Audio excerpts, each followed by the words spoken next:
Aus der Reihe meines Burgenlexikons. Burgenlexikon von A bis Z. Was Sie schon immer über Burgen wissen wollten oder auch nicht. Von und mit Matthias Helzel alias der Burgenmeister. Heute im Burgenlexikon S wie Schildmauer und Schildmauerburgen. Die Frontlinie aus Stein. Eine kleine mittelalterliche Sorge. Stellen wir uns einmal vor, wir sind ein Adliger im Mittelalter. Gerade haben wir vom Landesherrn eine Burg als Lehen erhalten. Ein stolzer Moment. Die Mauern stehen, die Dächer sind gedeckt, die Vorratskeller sind voll und sogar ein Burgnachbar wohnt ganz in der Nähe. Links unsere Burg, rechts die Burg des Nachbarn. Noch ist alles friedlich. Beide Burgen gehören zum selben Lehenssystem. Aber was passiert eigentlich, wenn sich die politischen Verhältnisse ändern? Wenn unser Nachbar plötzlich einem anderen Herrn dient? Und noch schlimmer, wenn seine Burg höher liegt als unsere? Dann wird aus Nachbarschaft sehr schnell Feindschaft. Wir müssen handeln. Wir müssen bauen. Wir müssen unsere Burg verstärken. Also rufen wir unseren Burgbaumeister. Und der empfiehlt eine Lösung, die im Hochmittelalter zu einer der beeindruckendsten Verteidigungsmaßnahmen wird. Eine Schildmauer. Unsere Burg doch ohne Schildmauer. Und dann errichten wir sie, hoch gegen den Nachbarn. Eine gewaltige Mauer, errichtet vor den Wohngebäuden, wie ein steinernes Schutzschild gegen Angriffe von der gefährdeten Seite. So oder ähnlich könnte es sich tatsächlich abgespielt haben. Etwa bei den berühmten feindlichen Brüdern am Rhein oder bei vielen Burgen im Heiligen Römischen Reich. Hier sehen wir die feindlichen Brüder, die der Sage nach gegeneinander gekämpft haben und ihre blinde Schwester ins Kloster geschickt haben und übervorteilt hatten. Die Realität war anders. Beide Burgen hatten unterschiedliche Landesherren bzw. Lehensherren. Und deswegen sorgte man dafür, dass man nicht nur eine Schildmauer errichtete, sondern zwei. Die erste in der sogenannten Barbakane in der Torburg und die zweite direkt vor die Hauptburg.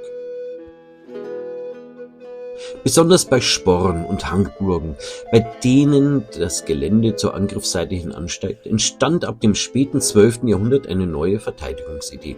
Eine Frontlinie aus Stein, geschaffen, um Geschosse der Belagerungsmaschinen abzuwehren. Schauen wir uns diese Schildmauern und die sogenannten Schildmauerburgen nun genauer an. Seit wann sind Schildmauern auf Burgen bekannt? Die Schildmauer gehört nicht zu den frühesten Phasen des Burgenbaus. Ihre Entwicklung setzt im 12. Jahrhundert ein, einer Zeit, in der sich sowohl die Lage der Burgen als auch die Kriegstechnik spürbar veränderten. Links die klassische Bergfriedburg, hier mit Frontturm gegen den Zuweg, und rechts die moderne, neue Schildmauerburg. Viele neue Anlagen entstanden nun als Sporn- und Hangburgen, deren bergseitige Angriffsseite besonders gefährlich war. Gleichzeitig verbesserten sich Belagerungsmethoden und Wurfmaschinen wie die Blide konnten schwere Geschosse über größere Entfernungen schleudern. Die Antwort der Burgenbauer war ebenso einfach wie wirkungsvoll. Statt die gesamte Ringmauer gleich stark auszubauen, konzentrierte man die Verteidigung auf die gefährlichste Angriffsseite der Burg. So entstand die Schildmauer, eine besonders hohe und außergewöhnlich dicke Mauer, deutlich stärker ausgeführt als die übrige Umwehrung. Die Schildmauer war weniger eine Antwort auf neue Waffen, als auf ein neues Problem, den Angriff von oben. Hier eine mittelalterliche Burg mit angrenzender Ortschaft, aber was sehen wir? Links der Hügel ist überhöht. Ohne Schildmauer Gefahr des Beschusses vom höher liegenden Berg. Mit Schildmauer sind die Gebäude geschützt vor direktem Beschuss. Ihre Blütezeit lag in der zweiten Hälfte des 13. Jahrhunderts sowie im 14. Jahrhundert.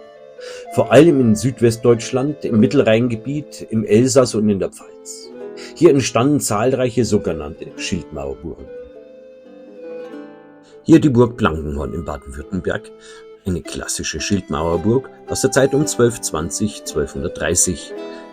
Wunderschön zu sehen, die Buckelquader als eine staufische Burg. Und was hier auch interessant ist, der Graben gegen die Hochfläche, also der Halsgraben, ist hier sogar ausgemauert. Noch einmal der Blick auf die Schildmauer von Blankenhorn und rechts der Grundriss, der uns verrät, dass die Gebäude, also die Wohngebäude, sich hinter der Schildmauer verstecken. Auch ein interessantes Beispiel einer Schildmauerburg ist die Burg Derneck. Die Schildmauer entstand etwa im 14. Jahrhundert und wurde im 15. Jahrhundert verstärkt, unter anderem mit einem Rundturm. Ja, besonders beeindruckend auf der Zugangsseite der Burg Derneck, oben natürlich auch wieder ein Wehrgeschoss und rechts sehen wir den Grundriss und die alten Gebäude versteckten sich auch wieder hinter der Schildmauer. Wie entwickelte sich die Schildmauer?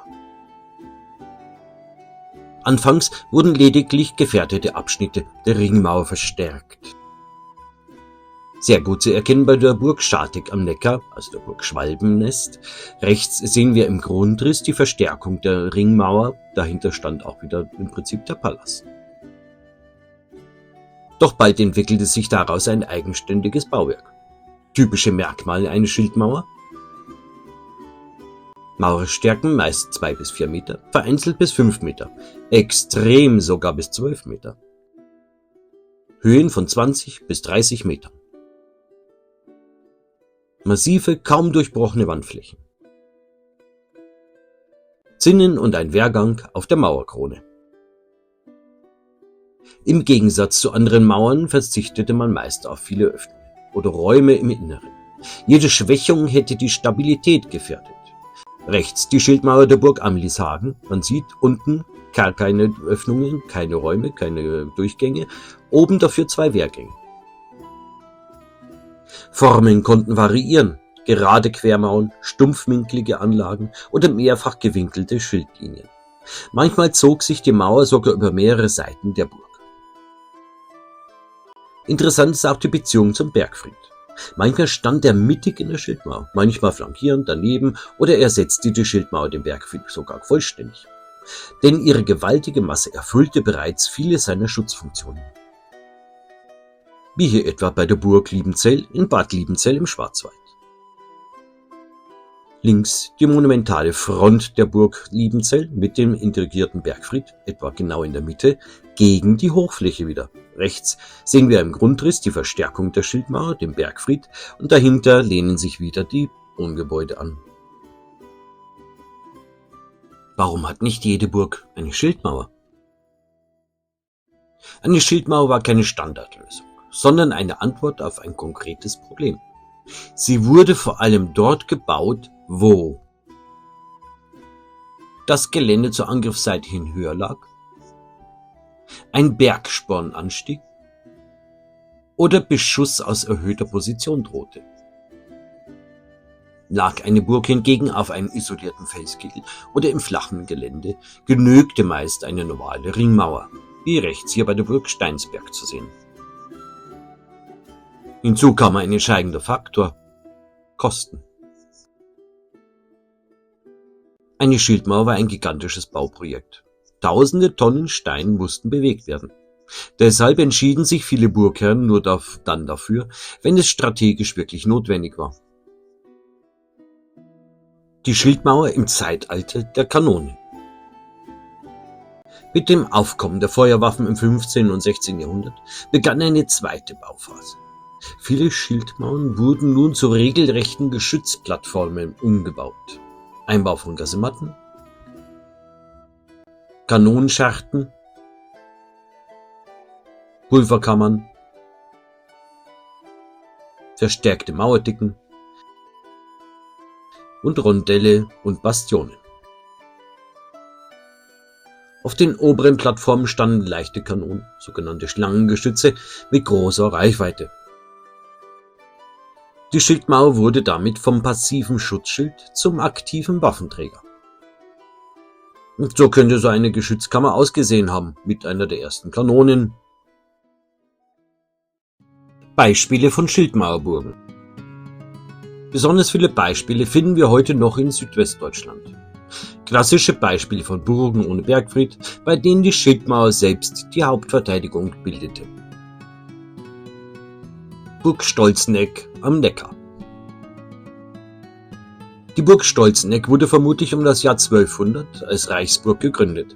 Ihre erste urkundliche Erwähnung stammt aus dem Jahr 1268, als eine Witwe von Stolz in Ecke genannt wird.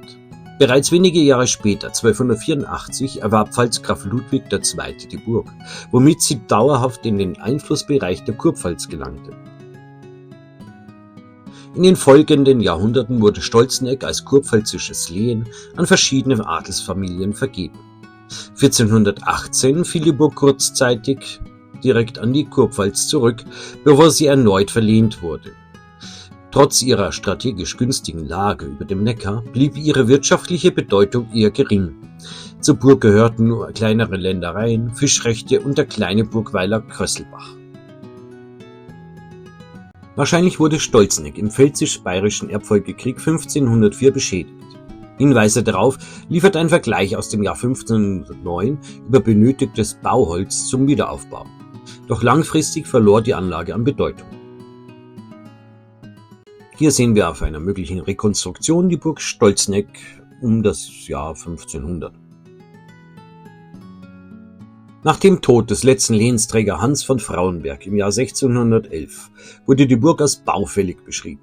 Bereits 1612 beschloss die kurpfälzische Hofkammer die Aufgabe der Anlage. Wertvolle Steine sollten ursprünglich nach Mannheim transportiert werden, doch der Aufwand war zu groß. So blieb Stolzenegg sich selbst überlassen und verfiel zur Ruine. Burg Stolzenegg ist eine klassische Schildmauerburg. Die Kernburg liegt auf einem Felssporn rund 80 Meter über dem Neckar und wird bergseitig durch einen mächtigen Halsgraben sowie eine gewaltige Schildmauer geschützt. Das herausragende Merkmal der Anlage ist diese monumentale Schildmauer. Sie ist etwa 21 Meter hoch, besitzt eine Mauerstärke von rund 2,85 Meter und zählt damit zu den beeindruckendsten ihrer Art im Neckarraum. Der untere Bereich besteht aus sorgfältig behauenen Buckelquadern, die vermutlich aus älteren Bauteilen stammen. Stilistisch spricht vieles dafür, dass die heutige Mauer in ihrer jetzigen Dimension erst im 14. Jahrhundert ausgebaut wurde. Die Schildmauer fungiert als gewaltiger Schutzschild gegen Angriffe von der Bergseite. Ursprünglich war sie über eine Holzkonstruktion erreichbar, heute führt eine moderne Treppe hinauf zum Wehrgang. Von dort bot sich einst ein freier Blick über das Neckartal, ein idealer Verteidigungspunkt. Hinter der Schildmauer liegt der mehrgeschossige Palas, dessen heutige Gestalt überwiegend ins 15. und 16. Jahrhundert datiert. Zwinger und Vorburg entstanden ebenfalls in spätmittelalterlicher Zeit. Auffällig ist, dass Stolzenegg keinen klassischen Bergfried besitzt. Die massive Schildmauer übernimmt hier die zentrale Verteidigungsfunktion. Werfen wir einen Blick genauer auf die Burg Stolzenegg. Links sehen wir den Grundriss der Burg, aber um die Zeit des 13. Jahrhunderts, also 1275 etwa, kam links die erste Kernburg. Von diesem ersten Palas zeugen im Burghof freigelegte Grundmauern, rechts markiert. Im 14. Jahrhundert erfolgte eine Erweiterung und ein Umbau der Burg. Links im Grundriss markiert, etwas rot dargestellt, der neue Palas mit einem Anbau an die Schildmauer und auch das Tor wurde jetzt verlegt. Jetzt sehen wir den neuen, den gotischen Palas. Und hier nun das neue Tor, das durch den Umbau um 1350 entstand. Und hier auch wieder die Grundmauern des ehemaligen Toreingangs. Ob und wie weit Zwingeranlagen, Vorburg und sonstige Gebäude, so eben auch Wehrgänge auf der Schildmauer im 15. und 16. Jahrhundert verändert wurden, ist leider nicht 100% bekannt, dass nur wenige Bauaufzeichnungen gibt. Was bekannt ist, dass im 1509 etwa in der Zeit das Tor in der Vorburg eine Bastion erhielt. Hier rechts zu sehen. Gehen wir nun durch die Burg. Wir sind in der Vorburg. Rechts das Tor mit der Bastion, links der Brunnen. Das zweite Tor, was uns in einen Vorhof führt. Hier der Vorhof mit der, ja, man sagt Zwingermauer dazu, mit Schießscharten und auch Maulscharten. Das sozusagen neue Tor in die Kernburg, also aus dem 14. Jahrhundert. Hier sehen wir die Westecke oder Westseite der Schildmauer. Unten wunderschön zu sehen die Fundamentierung, die Absetzung. Und hier sehen wir dann die Südwestecke der Schildmauer, auch wieder gut zu erkennen, die Fundamentierung und die wunderschönen Buckelquader, die vielleicht, also 100% ist man sich nicht sicher, an einem Vorgängerbau, vielleicht von einem Turm stammten, also einer Turmburg. Noch einmal der Blick im Hof der Kernburg auf den Palas. Der Palas hatte verschiedene Eingänge. Links ging es in die Wirtschaftsräume, vielleicht in die Küche, rechts der Kellerabgang mit Spitzbogen und oben die Tür, schon renaissanceähnlich, aber immer noch gotisch. Da ging es in die Herrschaftsräume, also in die herrschaftlichen Räume des Burgherrn. Hier ein Rekonstruktionsversuch des Palas mit diesem eben angebauten Holzaufgang in die Herrschaftsräume. Nun der Blick auf den modernen Treppenaufgang, der uns in die Schildmauer führen wird. Davor der aus dem etwa 14. Jahrhundert stammende Anbau. Und schließlich, wenn man oben auf dem ersten Wehrgang ist, führen Treppen durch die Schildmauer nach oben auf die Wehrplattform. Hier sehen wir nun die Wehrplattform. Es fehlt natürlich der hölzerne Aufbau, aber man könnte sagen, hier wurden schon Scharten angelegt für die Verwendung von Feuerwaffen. Links im Bild ein Rekonstruktionsversuch der Schildmauer der Burg Stolzeneck und rechts sehen wir sie in Natura, wie sie sich heute gibt. Burg Neuscharfeneck, die mächtigste Schildmauer der Pfalz. Die Ruine von Burg Neuscharfeneck liegt auf einem rund 499 Meter hohen Ausläufer des Kalkhofenberges im Pfälzerwald, östlich von Ramberg und Dernbach. Mit einer Ausdehnung von etwa 150 mal 60 Metern zählt sie zu den größten Burganlagen der Pfalz. Charakteristisch ist ihre Spornlage. Nach Westen und Süden fallen die Hänge steil ab, während die Ostseite, die Hauptangriffsseite, durch eine monumentale Schildmauer an einem breiten Halsgraben gesichert wurde. Die Anlage entstand im 13. Jahrhundert und war ursprünglich deutlich kleiner als die heute sichtbaren Ruinenreste. Die Anfänge liegen im Dunkeln. Eine angebliche Gründung um 1232 durch Johann von Scharfeneck beruht auf einer späteren Fälschung. Dennoch wird die Entstehung der Burg in die Mitte des 13. Jahrhunderts datiert. Sie stand in enger Verbindung zur älteren Burg Alt-Scharfeneck und wurde vermutlich von der Seitenlinie Scharfeneck-Metz als neuer Familiensitz ausgebaut. Bereits im Spätmittelalter entwickelte sich Neuscharfeneck zum Hauptsitz der Familie, während die ältere Burg verfiel. Im 14. Jahrhundert gerieten die Herren von Scharfeneck zunehmend in die Abhängigkeit von der Kurpfalz. 1363 erhielt der Pfalzgraf das Öffnungsrecht, die Burg wurde ihm zu Lehen aufgetragen und als Mannlehen zurückgegeben. Nach dem Aussterben der Linie Scharfeneck-Metz im Jahr 1416 fiel die Anlage an die Kurpfalz zurück. Unter Friedrich I. von der Pfalz, genannt der Siegreiche, begann ab 1469 ein umfassender Ausbau zur modernen Festungs- und Residenzanlage. Sein Sohn Ludwig begründete später die Linie Löwenstein-Scharfeneck. 1525 wurde die Burg im Deutschen Bauernkrieg eingenommen und niedergebrannt, jedoch bis etwa 1530 wieder aufgebaut und erweitert. Im 16. Jahrhundert war Neuscharfeneck dauerhaft bewohnt und repräsentativ ausgestattet. Im Dreißigjährigen Krieg erfolgte 1633 die endgültige Zerstörung, vermutlich durch schwedische Truppen. Seither ist die Anlage Ruine, diente zeitweise als Steinbruch und steht heute als Denkmalzone unter Schutz. So könnte sie ausgesehen haben, die Burg Neuscharfeneck mit einem besonderen Zugang, mit natürlich dieser mächtigen Schildmauer und den dahinter sich duckenden Wohngebäuden. Und hier ein aktuelleres Bild der Burg Neuscharfeneck, wie sie sich heute präsentiert. Baugeschichte und die monumentale Schildmauer. Die ursprüngliche Burg des 13. Jahrhunderts war eine typische staufische Felsenburg. Der etwa 30 Meter lange, 7 Meter breite und 10 Meter hohe Zentralfelsen bildet das Herz der Anlage. In den Sandstein wurden Räume, Treppen und Zisternen gehauen. Buckelquader mit Randschlag zeugen heute noch von der hochmittelalterlichen Bauweise. Von dieser ersten Bauphase sind allerdings nur wenige Reste erhalten, da die Anlage im 15. Jahrhundert grundlegend umgestaltet wurde. Unter Kurfürst Friedrich I. entstand ab 1469 eine der modernsten Befestigungsanlagen Südwestdeutschlands. Die mittelalterliche Kernburg wurde teilweise abgetragen, der Palas neu errichtet und die Vorburg erweitert. Gleichzeitig erfolgte der monumentale Ausbau der Schildmauer auf der Ostseite. Diese wurde zur Hauptverteidigungslinie gegen Angriffe vom Bergrücken her und an die Erfordernisse der Feuerwaffen angepasst. Die Schildmauer misst heute rund 58 bis 60 Meter in der Länge, etwa 20 Meter in der Höhe und besitzt eine Mauerstärke von bis zu 12 Metern. Damit ist sie die mächtigste erhaltene Schildmauer der Pfalz und eine der beeindruckendsten ihrer Art in Südwestdeutschland. Ihr Kern stammt vermutlich aus dem 13. Jahrhundert, wurde jedoch im 15. Jahrhundert massiv verstärkt.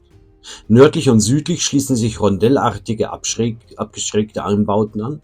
Vorgelagert ist ein aus dem Felsen gehauener Halsgraben, der im 15. Jahrhundert auf etwa 22 Meter Breite erweitert wurde. Im Innern der gewaltigen Mauer befinden sich begehbare Gänge, Kammern und Kasematten. Es gab Geschützstellungen und eine Wehrplattform zur Aufstellung von Kanonen. 3 Öffnungen führten zum Halsgraben. Zudem existierte ein Kellerraum unterhalb des Grabenniveaus. Ein Durchgang verband die Schildmauer direkt mit dem Palas. Diese Kombination aus enormer Mauerstärke, integrierten Geschützständen und inneren Funktionsräumen macht die Schildmauer von Neuscharfenegg zu einem eindrucksvollen Beispiel für den Übergang von der hochmittelalterlichen Burg zur frühneuzeitlichen Festung und zum herausragenden Lehrbeispiel für eine Schildmauerburg im Burgenlexikon. Hier sehen wir den Gesamtgrundriss der Burg Neuscharfenegg. Natürlich aufallendstes Element ist die Schildmauer, die sich wie ein Riegel sozusagen vor den Halsgraben schiebt. In der Mitte, da wo steht Brunnen, dahin ist in etwa der ehemalige Hauptburgfelsen und man muss sich das wie die Burg Drachenfels vorstellen in der Pfalz. So und nicht mehr war im Prinzip die hochmittelalterliche Burg. Und hier nochmal im Grundrissdetail die mächtige Schildmauer unten im Prinzip in den Felsen, oder der Felsen sozusagen verbaut. Dann haben wir im Prinzip darüber mehrere Geschützkammern und natürlich Gänge und Flure, die in die ehemaligen Wohnbauten führten. Und hier die mächtige Schildmauer aus der Sicht des Halsgrabens. Und so präsentiert sich die Schildmauer heute, beziehungsweise kurz bevor die Sanierungsarbeiten losgingen. Man hat alles entholzt und entgrünt. Markiert der ehemalige Eingang in die hochmittelalterliche Burg, der dann im 15. 16. Jahrhundert zugemauert wurde. Und hier die Geschützstellungen. Weitere Geschützstellungen befanden sich oben auf der Wehrplattform. Und hier dann der neue Eingang, im Prinzip ein Tunnelweg durch die Schildmauer hindurch. Hier sehen wir den Burgweg und links im Prinzip ist die Hauptburg, davor der Zwinger mit mehreren Mauertürmen oder Verteidigungstürmen. Von einem sogenannten Vorhof auf musste man einen Bogen gehen, um in das nächste Tor zu gelangen, um in die Hauptburg zu kommen. Hier nochmal im Detail das Tor von der Vorburg in die Hauptburg und hier sieht man auch wieder verwendete Buckelquader. Im Prinzip die Hauptburg mit den Wohnbauten. Und einem weiteren Tor rechts. Auch der Felsen war einst verkleidet als Turm ausgeführt, es ist aber kaum noch etwas übrig. Hier sehen wir auf den weiteren Torweg, auch wieder mit Zwingern geschützt und das Tor in die ehemalige Hauptburg oder in die Kernburg besser gesagt. Und rechts, da wo der Baum steht, das ist der ehemalige Felsen, auf dem die hochmittelalterliche Burg stand. Und hier noch einmal ein Blick auf die mächtige Schildmauer von der Innenseite aus. Und hier noch ein paar Impressionen vom Inneren der Schildmauer und von der Wehrplattform aus. Schlusswort. Die Schildmauer ist ein beeindruckendes Beispiel dafür, wie flexibel sich mittelalterliche Architektur an neue Bedrohungen anpassen konnte. Sie war mehr als nur eine dicke Mauer. Sie war strategische Antwort, architektonische Innovation und zugleich ein Symbol von Macht und Wehrhaftigkeit. Die Schildmauer, eine echte Frontlinie aus Stein. Und wenn wir heute vor einer solchen Mauer stehen, erkennen wir vielleicht noch immer das mittelalterliche Denken dahinter. Nicht überall stark sein, sondern genau dort, wo der Angriff erwartet wird. Welche Schildmauerburgen habt ihr schon besucht? Schreibt es in die Kommentare. Danke, dass Sie dabei waren. Ich hoffe, Sie konnten ein Stück Burgengeschichte, Burgenwissen mitnehmen. Ihr Matthias Helzel alias der Burgenmeister. Und nicht vergessen, abonnieren und liken ist kostenlos. Dieses Video wird präsentiert und unterstützt von der Vermittlung historischer Immobilien OHG.